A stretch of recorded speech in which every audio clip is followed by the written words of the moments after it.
weight in the dirt under me, yeah. I'm gonna shake, throw the weight in the dirt under me, yeah. I'm gonna shake, throw the weight in the dirt, yeah. I'm gonna shake, throw the weight in the dirt, yeah. I'm gonna shake, throw the weight in the dirt, yeah. I'm gonna shake, throw the weight in the dirt.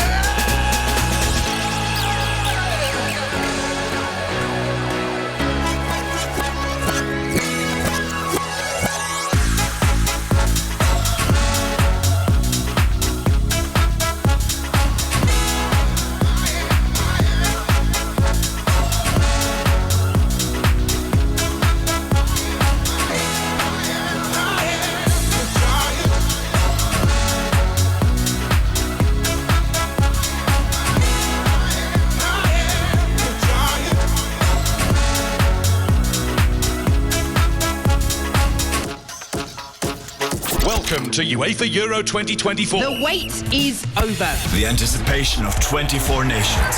Some lovely one-touch stuff from Spain here. The last-minute corner. Oh, that was close from Mbappe. The dreaded penalty shootout. Can Portugal hold their nerve? Varela could be in trouble here. The fingertip save. What's the save by Donnarumma? The cries of shoot! Oh, it's got in! What a straight that is. Can't write this. More twists, more turns. UEFA Euro 2024.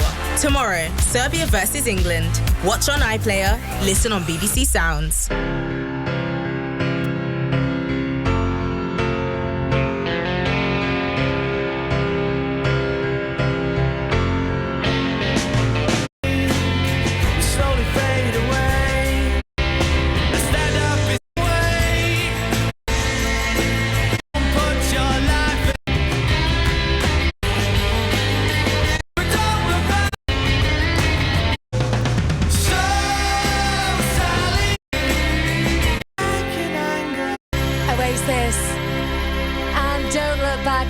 It is Kelly Scott here, just coming up to 10 to 2.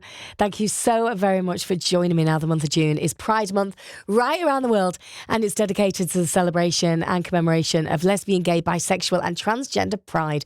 It all began after the Stonewall riots, a series of gay liberation protests back in 1969. And my guest I have on the show this morning is bringing this home for a massive pride party. I'm, of course, talking about the fabulous Joe Mcelderry, who is celebrating Pride in South Tyneside with his unique Big Pride Party celebration. Now, this is a one-off show, and it's going to be fabulous and fun, celebrating love, acceptance and inclusivity for all. And Joe popped in this morning to tell me all about it and talk about what Pride really means to him.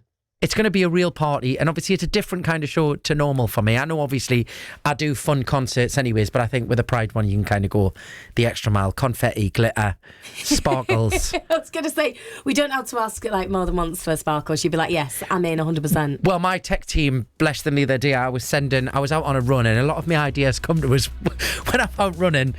And I basically, if I screenshot and posted this thing, I was asking for so many random things of like how camp and fun and sparkly can we go? They were like, calm down, Joe. Like, you know. No, never. I think anyone who's seen you in concert knows that, you know, it's always got glitter anyway. So yes. Making it more of a Pride event, it's just going to be times about 1 million, isn't it? Which is going to be brilliant. Why was it so important for you as well to get involved with a Pride event? Well, I think, for me, growing up in the Northeast, obviously, I came out when I was 19 years old. There was no Pride events certainly not in South Shields when I was growing up, and I possibly think maybe when I was growing up, trying to work out who I was and kind of having all of those like inner questions in your own mind of who am I, what am I, who do I like, who do I fancy. If maybe I had those events when I was that age, it might have made it slightly easier in terms of putting that kind of language in your brain together a little bit easier. I was very blessed with a very, very supportive family. So, that in itself kind of took away a little bit of that difficulty for me. But still, you still have all of those questions that you're trying to work out and trying to map out. And I think events like this, it's just it's just nice for somebody to be able to turn up to something like that, or one of the talks or screenings or the many things, and go, there's somebody like me. That makes sense. Yeah. And it just kind of eliminates those. I don't think it ever eliminates the struggles, but it makes them slightly easier. And if you can make somebody's journey to discovering who they are a little bit easier, then it just helps everybody. I know, I always think it's really interesting when it comes to kind of Pride Month. There could be people who haven't really told anyone who they are. 100%. And this can be a little time to go, do you know what? Have that little conversation. Coming along to the events. Obviously, with you were in the X Factor and everything.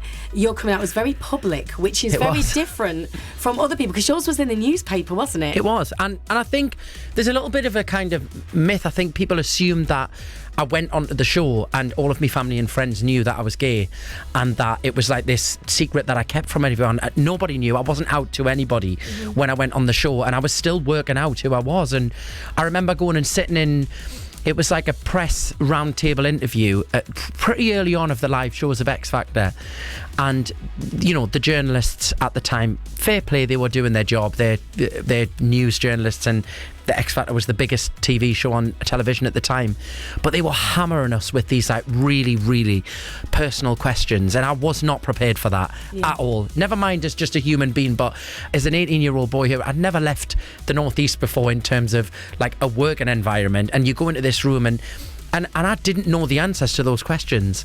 So I remember sitting in that room thinking, oh my God, like, how do I answer these? Because I actually don't know these answers myself. Yeah. I think people always say you always kind of know, and you probably do, but I think it's coming to terms with it in your own mind and being okay with it, Yeah. And then obviously after the show finished, I was like, right, okay, I know who I am, and I discovered that, I was gay, and that's who I wanted to be. And you're having to do that, like I never really kind of ever got to process it in the early days, because everything was so crazy. And it wasn't until long ago I was like, that was actually ridiculous that was front page news, because it shouldn't be. It's so non-important. It's important in my life, and it's important who you are as a person, but for everybody in the country to have to kind of find out about that, and for it to be on a front page newspaper, it's ridiculous. And I'd hope we've moved on. I still think we've got a long way to go, but I'd hope that if somebody was going through that now, it wouldn't be front page news, because it shouldn't be. Oh, 100% agree. It just shows you why Pride Month is so important right around the world. And you can join Joe Mcelderry and his big Pride Party live show at the Customs House, celebrating South Tyneside Pride on the 19th of July. You know that is going to be incredible. And his outfits definitely will be. We've got Rocks there and the look on the way, and the latest news coming up. But first, get ready to go. Yeehaw! So many country songs out at the minute. If anyone's going line dancing, by the way, I am dying to do it.